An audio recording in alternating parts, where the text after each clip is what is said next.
Sweet Christmas, Helldivers. We got a lot to talk about, so grab your liberty and let's get into it. Now, we have just received a big update for Helldivers 2. Gone are the days of the Omens of Tyranny. Now we're in that next phase, that next season of Helldivers 2 called Galactic Emergency. So what does this new update bring? Well, that's what we're going to talk about in this video. Now, the first thing I want to talk about is weapon customization. This has finally come to the game, although it's only for our primary weapons. And I was wondering when this was going to come into the game because for those of you who don't know, weapon attachments, stuff like underbarrels, scopes, these have been in the game files for a very, very long time. And it was almost at the point where I thought this was like a testing thing that they just kind of scrapped. No. Today, we finally have weapon customization, but like I just said, it's only for our primary weapons. Now, what exactly can we customize with this update? Well, not all of the weapons can be customized the same. So something like the AR Liberator is probably going to see the most customizations for our scope, the underbarrel, the magazine size, and then something like a shotgun or one of the energy weapons, at the bare minimum, you're going to be able to change what the scope is. So just know when it comes to weapon customization, your favorite weapon might not have all the bells and whistles of something like the AR Liberator, but at the very minimum there, you're going to be able to change the scope and you're going to be able to put a new paint skin on it. So how do you unlock these customization options? Well, it's a two-step process. First, you just need to bring whatever primary weapon onto a mission, complete the mission, and you'll get weapon experience. Higher tier missions will yield more experience, so keep that in mind. But once you have the experience or the level, then you have to go and buy the actual upgrade for requisition points. Now, rec points have been kind of a currency that's kind of been forgotten about outside of just upgrading your super destroyer and unlocking stratagems. So it's a very welcome change to see that rec points now have another use as in the form of a long-term progression, because as we get new war bonds, we're going to get new weapons, you're going to want to level up those weapons, and you're going to use rec points to basically unlock more customization. So overall, my impressions of this weapon customization system here, I think it's a very welcome change. I think us as Helldivers, we've needed a long-term progression system, and having to level up each gun individually, big thumbs up. Now, further iterations on this, I would like to see more customization options unlocked. Like you'll notice with barrels, we don't have silencers yet. So I think that's something that's we're going to see down the road. Additionally, you'll also see that the secondary weapons don't have any customization. So I would like to see that get added, and eventually maybe our stratagem weapons. But maybe they can also take this system that they've kind of built here and then apply it to our armor and let us pick and choose armor perks and maybe unlock additional features with that. I don't know. But first, right out the gate, I think this is a great change. Again, this is something to work towards if you already have everything. So big thumbs up there. And while we're on the subject of weapons, they have done a small balance patch where they have tweaked some of the things like spread, drag, and sway.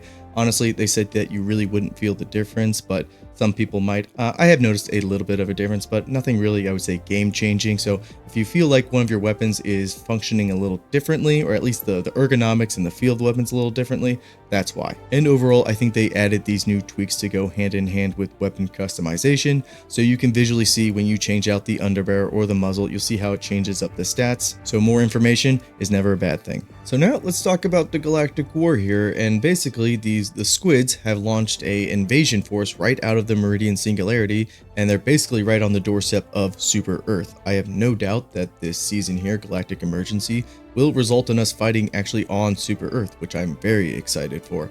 Additionally, the squids now have more enemies in their faction. So we're going to talk about each of the enemies and kind of how to take them down. So there's the Stingray, the Crescent Overseer, and the Flesh Mob.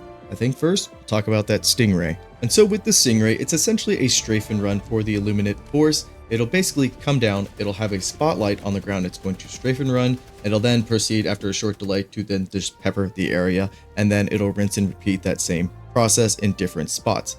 Now, the way to take this thing out is basically during that section where it has the spotlight on the ground, it'll basically be at a slow glide. That's the time to shoot it, because once it starts its strafe and run, it moves a little bit quicker. You can shoot it then, it's completely viable to do that. But then once it's done with its strafe and run, it will just zip off, and then it's going to be more difficult to hit it then. Now, what kills this thing?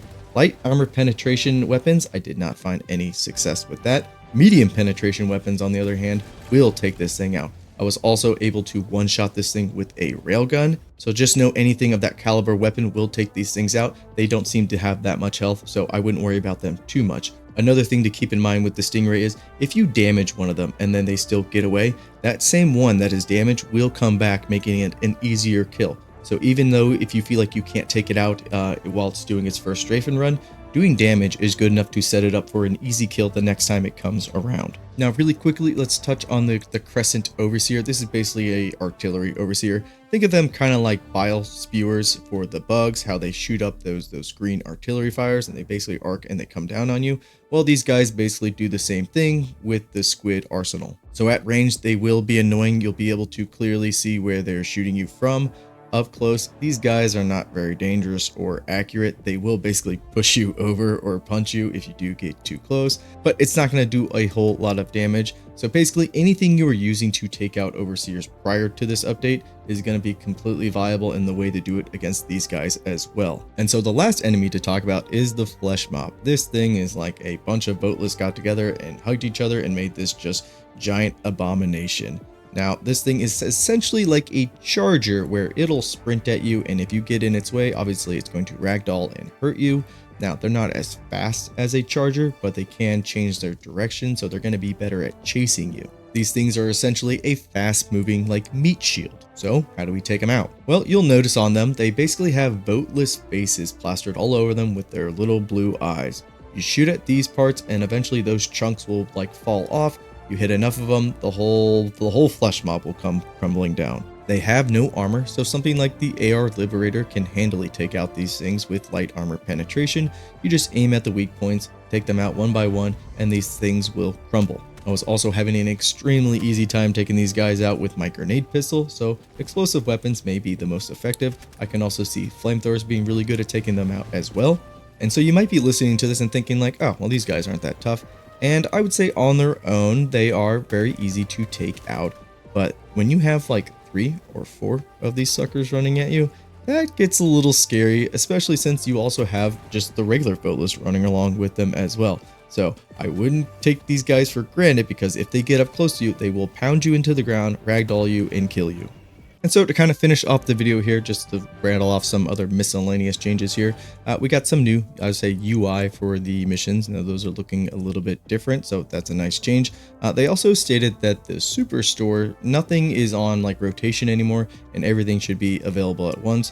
When I checked in game, it still is just the 3 pages, so I'm sure this will be fixed in time. And so that is all the new major additions and changes that they have added with this new patch. So my initial impressions are I'm very happy about this. I think we all knew that more was coming to the game other than last week's War Bond. And with that War Bond, a lot of people were kind of uninterested with it because what they're seeing just really wasn't that game changing or that compelling. So seeing this or getting this information just, a few days later, or I should say next week, very welcome, very happy to see this. I think the biggest thing for me out of this patch is weapon customization and basically leveling weapons. Again, another form of progression. I am very happy now to jump back in and level my favorite guns. Now, one of my favorite weapons is the Deadeye, and unfortunately, it falls on the side of not having that many customization options. It's just the scope and the paint job. So I would like to see sooner rather than later for those weapons that, again, have the bare minimum to be expanded upon. And then we've already touched on it earlier, but secondary weapons, I'd like to see those also get some sort of customization. And I don't know if I pointed it out, but you do have now loadouts for your weapons as far as the customization. So if you tailor your AR Liberator in a certain way and you actually wanted to change it really quickly to say something with a drum magazine, you can now swap over. You have like 4 loadout slots. I would like to see that maybe expanded to our stratagem kit. That would make basically swapping between builds or loadouts so much easier. And I would, somebody who does the build craft, I would love that so much. So hopefully this is the baseline for that they can then expand upon later on very easily. But that's the video. If you've made it this far, thank you very much. Consider hitting that like and subscribe button. And now we are kind of transitioning from the drought to, I would say, content hype period for Helldivers 2. So let me know what you guys are looking forward to in this new patch or update, or basically what you're enjoying. I think the next thing or the next video we'll be doing is the War Bond coming out in a couple days. And I'll basically let you know if it's any good or it's worth putting on the back burner or just passing altogether. But anyways, until then, Helldivers, peace and take care. I have some weapons to go level. Yeah.